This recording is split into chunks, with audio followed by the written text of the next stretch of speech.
हम बात कर रहे थे कि कौन क्या है, अब हम बात करेंगे कि कौन क्या कर रहा है। अब हम किस में आ जाएंगे, वर्ब में आ जाएंगे, जो एक्शन, जो काम, हम जो क्रिया करते हैं, अब हम उसकी बात करेंगे। तो अभी तक हम क्या कर रहे हैं, हम छोटे से सेंटेंस को बड़ा करते करते करते करते करते करते डिफरेंट फॉर्म्स ऑफ सेंटेंसेस बनाने की कोशिश कर रहे हैं, ताकि आपको सेंटेंस स्ट्रक्चर समझ में आए, बिना किसी ग्रामर को सीखे हुए, बिना हिंदी टू इंग्लिश ट्रांसलेशन को सीखे हुए। मैं चाहती हूँ कि आप इंग्लिश को इंग्लिश के जैसे सीखो, आप ट्रांसलेट मत करो कि हिंदी में ऐसे बोलते हैं उसका ट्रांसलेशन इंग्लिश में ऐसे होगा, नहीं, this is not the way to learn English. English has to, language को लैंग्वेज के जैसे ही सीखना चाहिए, ट्रांसलेशन से सीखोगे तो कभी नहीं आएगा। ओके, चलो अब मूव करते हैं। पहले आता है वर्ब के साथ, ठीक है। तो वर्ब में भी क्रिया भी अलग अलग होती है। कुछ क्रिया ऐसे होती है जो हम हमेशा रूटीन में करते हैं, या जो हम अक्सर करते हैं, बार बार करते हैं, ठीक है।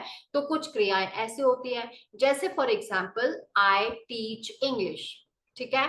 तो जब मैं इंग्लिश पढ़ाती हूँ, तो मैं इंग्लिश रेगुलर बेसिस पे पढ़ाती हूँ, मैं रोज पढ़ाती हूँ, मैं जब बच्चे आते हैं, क्लासेस होती है, तब मैं इंग्लिश पढ़ाती हूँ, ठीक है। तो ये हो गया आई टीच इंग्लिश। अब इसके बाद सेकेंड सेंटेंस है यू प्ले क्रिकेट। आपको क्रिकेट खेलना अच्छा लगता है, इसलिए आप बार बार खेलते हो, आप फ्रिक्वेंटली खेलते हो, इसलिए क्या हो गया, यू प्ले क्रिकेट। तो पहले सेंटेंस हमने क्या सीखा था, आई टीच, ठीक है। तो टीच क्या हो गया, यहाँ पे क्रिया हो गई, यहाँ पे आप एक्शन क्या कर रहे हो, पढ़ाने का एक्शन करते हो। पढ़ाने को इंग्लिश में क्या बोलते हैं, टीच बोलते हैं। तो आई मैं हो गई, मैं इंग्लिश पढ़ाती हूँ, आई टीच इंग्लिश, ठीक है। यू प्ले, यू प्ले क्या क्या खेलते हो आप, यू प्ले क्रिकेट, ठीक है। फिर इसके बाद आता है वी वॉच, वॉच मतलब क्या होता है, देखना, वी वॉच मूवी, हम मूवी देखते हैं। फिर उसके बाद हम नेक्स्ट है दे गो टू सिनेमा, हम वो, दे क्या हो गया, वो सिनेमा, गो का मतलब क्या होता है, जाते हैं, दे गो टू सिनेमा। अब यहाँ पे टू भी यूज हो गया। तो हमेशा ध्यान रखना कि जब भी गो आता है उसके बाद में टू आएगा, go to London, go to America, go to kitchen, go to, go कहाँ को जाते हो, तो को लगाने के लिए, जैसे मैं अहमदाबाद को जाता हूँ, मैं अमेरिका को जाता हूँ, मैं अपने घर को जाता हूँ, तो जहां पे भी को का यूज होगा वहां पे टू लगाना पड़ेगा, हमेशा गो के साथ, ठीक है। दे गो टू सिनेमा, वो सिनेमा को जाते हैं। ओके हम हिंदी में ऐसा नहीं बोलते हैं, दैट्स व्हाई ट्रांसलेशन करके कभी भी मत सीखना, क्योंकि हिंदी के सेंटेंस बनाने का तरीका और इंग्लिश के बनाने का तरीका अलग अलग होता है। हम कभी नहीं बोलते हम सिनेमा को जाते हैं, हम सिनेमा जाते हैं, हम सिर्फ ऐसा बोलते हैं, जो कि गलत तरीका है, ठीक है। तो यहाँ पे हम क्या बोलेंगे, यहाँ पे हम बोलेंगे दे गो टू सिनेमा, गो के साथ हमेशा टू आएगा। Okay all right. अब आप देखते हैं ही प्लेज क्रिकेट, वो क्रिकेट खेलता है। अब आप बोलोगे यहाँ पे तो प्ले लगाया था, यू प्ले क्रिकेट लगाया था, अब यहाँ पे ही के साथ प्लेज एस क्यों आ गया एक्स्ट्रा, यहाँ पे प्ले के साथ एस क्यों आ गया एक्स्ट्रा यहाँ पे। तो रूल्स जैसे मैंने बोला, ग्रामर के रूल्स हम अभी डीप में नहीं जाएंगे। अभी सिर्फ ये सोचो कि ही और शी के साथ, ही शी और इट के साथ एक एक्स्ट्रा एस लग जाता है वर्ब में, ठीक है। ये एक एक्स्ट्रा एस लगाएंगे हम वर्ब में, आप सिर्फ ऑब्जर्व करते जाओ, और जब मैं एक्सरसाइज दूंगी तो आप इसी तरह के सेंटेंसेस प्रैक्टिस करना, ताकि आपको ये समझ में आता जाए कि किस सेंटेंस को कैसे बनाना है।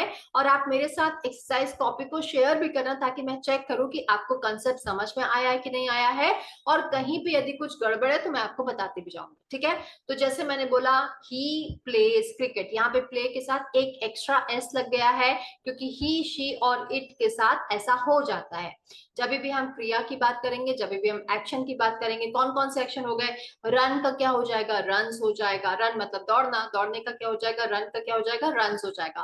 प्ले का क्या हो जाएगा, प्लेज हो जाएगा। जंप का क्या हो जाएगा, जंप्स हो जाएगा। ईट का क्या हो जाएगा, ईट्स हो जाएगा, राइट। तो इस तरीके से ही शी और इट जब भी आएंगे, ही शी और इट जब भी आएंगे, तो उसके साथ एक एक्स्ट्रा एस लग जाता है, या ईएस भी कभी कभी लगता है। मैं बार बार बोल रही हूँ, ग्रामर के रूल पे अभी हम नहीं जाएंगे, अभी हम छोटी छोटी चीजों को सीखेंगे, बाद में हम ग्रामर की टेक्निकलिटीज को थोड़ा थोड़ा करके देखेंगे, ठीक है। तो अभी के लिए आप सिर्फ इतना समझ लो कि जब भी ही शी इट आता है, तो और जो एक्शन रूटीन में होता है उस केस में हम क्या करते हैं, जो भी क्रिया होती है उसके साथ हम एक एक्स्ट्रा एस लगा देते हैं, ठीक है। जैसे यहाँ पे मैंने बताया, देखो जब मैंने अपने बारे में बात की थी या आपके बारे में बात की था, तो कोई एस नहीं लगा था, ठीक है। आई टीच बोला था मैंने, आई टीचेस नहीं बोला था मैंने।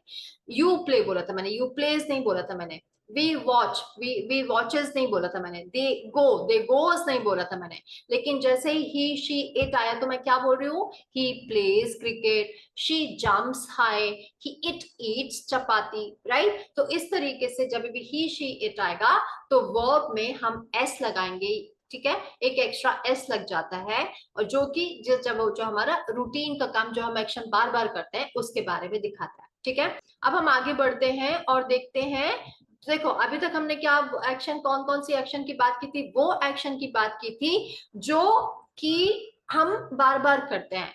अब हम उन एक्शंस की बात कर रहे हैं जो अभी इस समय चल रहा है, जो क्रिया जो अभी हो रही है, जो एक्शन जो अभी हो रहा है। जैसे मैं क्या अभी बोल रही हूँ, आप मुझे सुन रहे हो, आप मुझे देख रहे हो, मेरे सिर के ऊपर फैन चल रहा है, टीवी चल रही है, ठीक है, लोग गाड़ियां आ जा रही हैं, तो ये सब क्या हुआ, एक्शन जो अभी इस समय चल रहा है, ठीक है। तो अब हम उन सेंटेंसेस की बात करेंगे जो एक्शन अभी चल रहा है। जैसे टीवी इज ऑन, ठीक है। फैन इज ऑन या फैन इज रनिंग, ठीक है। तो रनिंग में क्या हो गया, आईएनजी वाला यूज हो गया। जब कोई एक्शन चल रहा होता है तो वहां पे हम क्या करेंगे, वर्ब के साथ आईएनजी एक्स्ट्रा लगा देंगे, ठीक है, क्योंकि वो क्रिया अभी चल रही है। Okay, I am cooking, my mother is cooking, the plane is flying. Plane यदि ऊपर से आपके घर के ऊपर से जा रहा है तो आप क्या बोलोगे, the plane is flying. Teacher is teaching, तो अभी मैं क्या कर रही हूं, I am speaking, you are listening, you are watching, right. तो ये सब क्या हुआ, अभी अभी जो एक्शन चल रहा है। अब जैसे मान लो किसी को बोलना है we are dancing, she is watching, they are jumping, तो हम क्या कर रहे हैं, बेसिकली जो वर्ब फॉर्म था, जैसे फ्लाई का मतलब क्या होता है, उड़ना, ठीक है, फ्लाई। तो फ्लाई के साथ हमने क्या लगा दिया, आईएनजी लगा दिया। टीच के साथ हमने क्या लगा दिया, आईएनजी लगा दिया, ठीक है। सेंटेंस बिल्कुल वही है जैसे हमने स्टार्टिंग में किया था, आई एम, ठीक है। तो आई एम के साथ हमने वर्ब लगा दिया, लेकिन उसके साथ आईएनजी लगा दिया क्योंकि वो एक्शन अभी चल रहा है। प्लेन इज, प्लेन क्या है, थर्ड पर्सन है, तो उसके साथ एस लगता है, सिंगुलर है तो इज लगता है, और उसके साथ हमने क्या लगा दिया, फ्लाई के साथ आईएनजी लगा दिया। तो देखो इस तरीके से सेंटेंस के फॉर्मेशन बनाते हैं। जब जो एक्शन चल रहा है उस एक्शन को दिखाने के लिए हमें जो भी क्रिया है, जो भी एक्शन है, जो भी वर्ब है, जैसे रन का क्या हो जाता है, रनिंग हो जाता है। टीच का क्या हो जाता है, टीचिंग हो जाता है। वॉच का क्या हो जाता है, वॉचिंग हो जाता है। लिसन का क्या होता है, लिसनिंग हो जाता है। जंप का क्या हो जाता है, जंपिंग हो जाता है, राइट। तो इस तरीके से जब हमें कोई एक्शन अभी जो चल रहा है उसको दिखाना होता है तो उसमें आईएनजी लग जाता है। बाकी सब एज इट इज चल रहा है ना। वी आर के साथ, वी के साथ आर ही लग रहा है, शी के साथ इज लग रहा है, दे के साथ आर लग रहा है। प्लेन जो थर्ड पर्सन है तो हमने देखा था इट के साथ इज लगता है, तो प्लेन भी थर्ड पर्सन है, सिंगुलर है, तो उसके साथ इज लग गया, ठीक है। तो फैन इज लग रहा है, टीवी इज लग रहा है, तो ठीक है। तो इस तरीके से सेंटेंस हमारे बनते हैं जब हमारा एक्शन अभी चल रहा होता है। अब मुझे कमेंट में बॉक्स में एक कमेंट करके बताओ कि आप अभी मुझे सुन रहे हो, आप सुन रहे हो, उसको इंग्लिश में कैसे बोलोगे, यहाँ पे कमेंट में लिख के बताओ, ठीक है।